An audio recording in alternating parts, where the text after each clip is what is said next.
Duchenne muscular dystrophy is a rare genetic disease caused by a mutation in the X chromosome. This means that it is actually more prominent in males. So 1 out of every 3,500 males has this disease. There are over 20,000 new cases every year, so it is actually the most common genetic disorder. Dystrophin is a protein found in muscle cells. It is one of a group of proteins that works together to strengthen muscle fibers and protect them from injury as muscles contract and relax. Duchenne is caused by mutation to the dystrophin gene. Most commonly, 1 or more axons are missing, and the remaining axons do not fit together properly. Because of this error and the gene instruction, cells cannot make dystrophin, which is a protein muscles need to work properly. Without dystrophin, muscle cells are damaged and over time are replaced with scar tissues and fats in a process called fibrosis. This is the progression of the disease.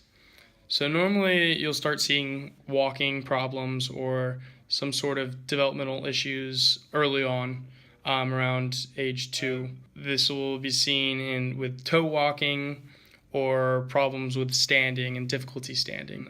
As it goes on, the disease progresses. You will see a loss of ambulation. This can happen anywhere from age 9 all the way to age 15.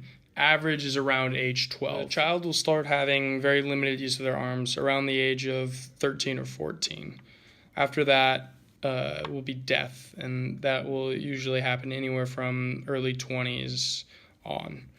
Most patients don't live past the age of 30.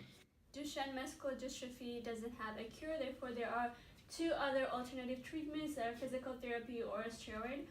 Physical therapy helps restore muscle strength or improve daily living, and steroid is a modifier that reduces inflammation and also increase muscle strength. The earlier these 2 treatments are given to the people who are affected by DMD, the better the clinical outcome it will be. So here we present a hypothetical situation in which we have 2 boys. Boy A, Andrew, and boy B, Ben. Both of these boys have DMD. However, at the age of 3, they had very similar symptoms. They would have toe walking, in which they walk just on their tiptoes. They had some learning disabilities that they noticed in the classroom, not paying attention, that kind of thing. And neither of them would really participate with other kids and playing games and that kind of thing. Andrew's doctor thought that might be DMD, and he ran a genetic test and he saw that it in fact was. And because of that, he immediately started him on physical therapies and on some steroids. Ben's doctor, however, thought that this might be autism because these are very similar things seen in autism. Toe walking happens in autism because of the sensitivity in their feet, as opposed to in DMD, where it happens because of muscle weakness. And because of this, Ben's doctor didn't start him on the same treatments.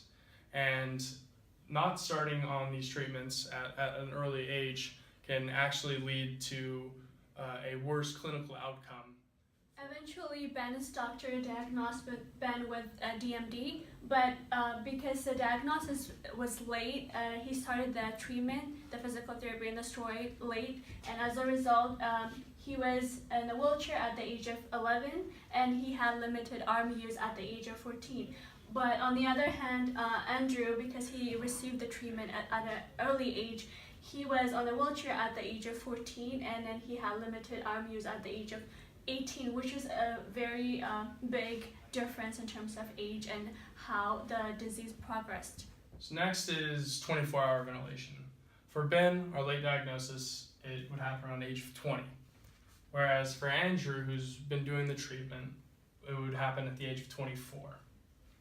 Then Ben would pass away at the age of around 23, whereas Andrew could survive all the way until 27 or even later.